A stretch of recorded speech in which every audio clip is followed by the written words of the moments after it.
Hello. Oh, ano nangyari? Ba't di siya makalakad? Pa, pero nung in-x-ray ako last, nakaraan lang. Wala naman daw. Ang findings ng doktor dito, sir, lipoma lang eh. Ito kasi, ito, lipoma. Pero itong isang na to. Itong isang to nakabukol Kasi na. parang ano na lang siya, sir, parang tumubo na lang baga, Yun. sir. Ngayon lang din yan, sir. Ito, lipoma. Magmula rito, pag ganyan. Ayan, malambot naman, okay naman yan. Pero ito, ma'am, oh, Dalawa siya. itong dalawa na to. Parang ano lang siya, lumabas lang yan sa sir, nang kinukuha ko. Wala lang, oh. So, Mampis ito na pa. pata. Ibang-iba na yung tuhod ko sa pakiramdam ko. Wala nang mga masin, lupay-pay na.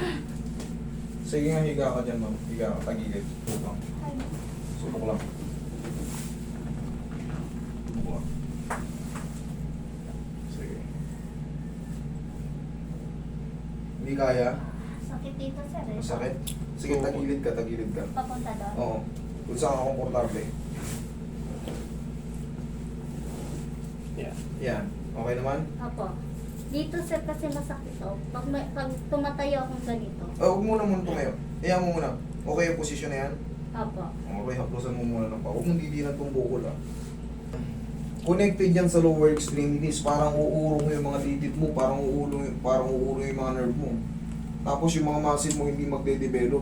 Bakit? Para siyang walang lakas eh. Tuhod mo gusto mo Opo. lumakad kaso. Oo po, wala nga po lakas.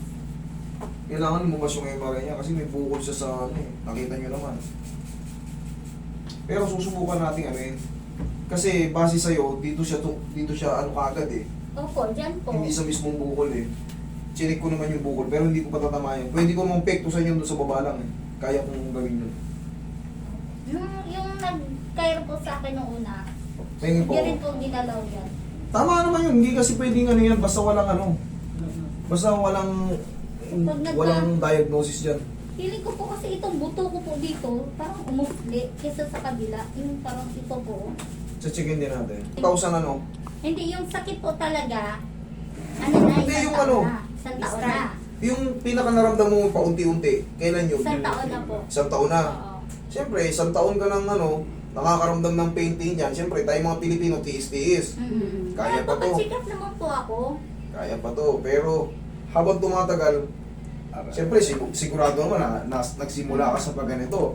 Hanggang sa paunti-unti. Ganun na po. Hindi ko na, Ngayon, wala na, hindi na mas straight.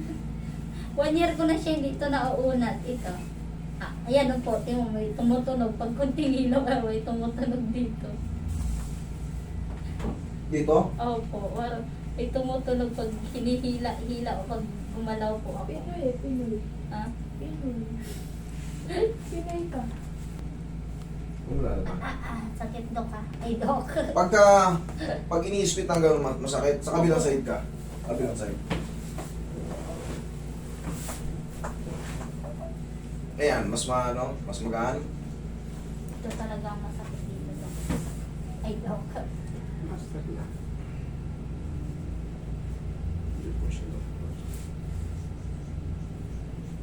Ang baba nung ano mo. Ano po? Hindi, ang baba nung ano niya. Ang baba ng pelvis niya. Ayan o. Kaya po, kaya. Hindi, kailangan mo na may-ema rito. Akala ko dun kanina, ano eh. Proportion na siya. Bumaba na. Mukhang ano to. Ang tawag nito. Spondylosis. Hula ko lang ha. Ano yung spondylitis? For the meantime siguro, wag na muna natin galawin. Ang baba o magkaparehas na. Ayan o. Ito o. Ang nangyari sa kanya. Ito. Baka ito. Andito na o. Maaring ito. Umi-slide na to. Maaring ano ba matatawag yan? Anterior. Mukhang nasira na to. Mukhang nasira yung L5S1 mo. Ang baba o kaya hindi niya siguro mas to. Sige, tihaya ka. Huwag mo isasagad.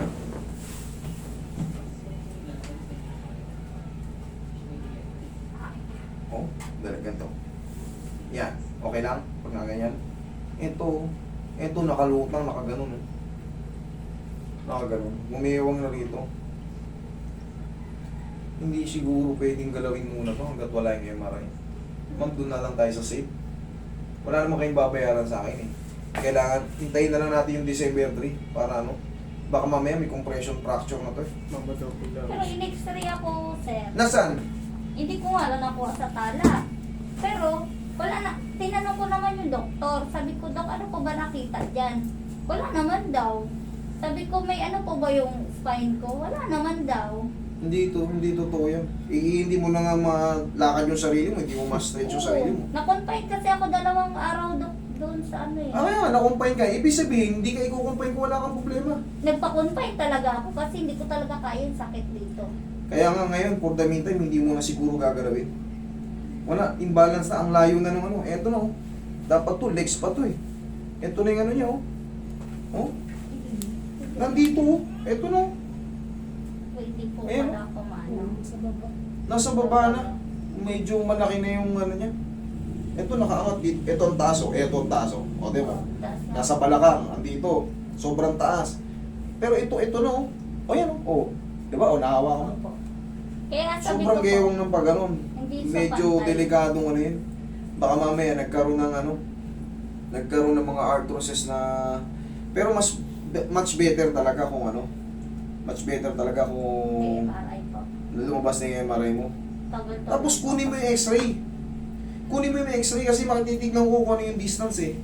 Kung paano. Sa MRI, kumbaga, sa abot ng aking makakaya, magpapatulong tayo sa Google para ma-interpret natin. Kasi, mahirap din kasi tapos ang laki ng bukol mo sa likod, baka nakakonekta yun dun eh. Baka nakaka-apekto na yung bukol kasi yung sa kabilang gitna yung sinasabi ko.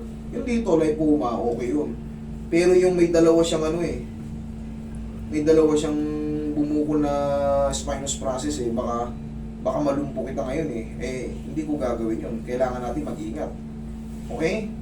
Wala naman kayong babayaran sa akin. Ang mahalaga, at least na-assess kita, natignan. Tapos, ayan, massage lang muna ginawa. Wala muna tayong adjustment, baka ano. Okay, wala naman kayong babayaran sa akin. Magpagaling ka. Kumbaga, i-send mo sa akin yung ano, titignan ko ulit sa December 3. Okay?